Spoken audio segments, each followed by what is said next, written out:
নমস্কার বন্ধুরা, সিলাজ কিচেনে তোমাদের সবাইকে স্বাগত।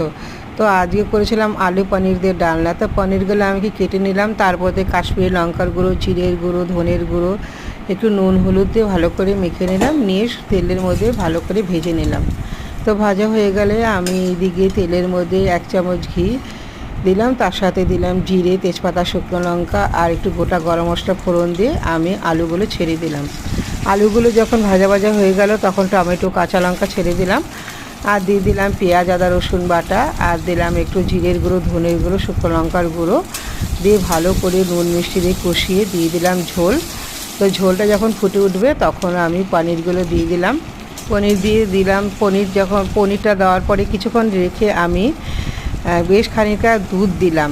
তো দুধটা আমি ঘন করে রেখে দিয়েছিলাম, দুধ দিলাম আর ঘি, গরম মশলা দিয়ে পনিরটা নামিয়ে পরিবেশন করলাম। তো পনিরটা খেতে ভীষণ ভালো হয়, কাজু বাটা আমি দেইনি, এটা এইভাবে তোমরা করে দেখতে পারো, খুব ভালো হয়। ঘি গরম মশলা দিয়ে নামিয়ে নেবে, ভীষণই ভালো লাগে। পেঁয়াজ রসুন ছাড়াও করতে পারো, আবার পেঁয়াজ বাটা দিয়েও করতে পারো, দুভাবেই করতে পারো। তো আজকের পনিরের রেসিপিটা কেমন লাগলো অবশ্যই কমেন্টস করে জানাবে, আর আমার পাশে অবশ্যই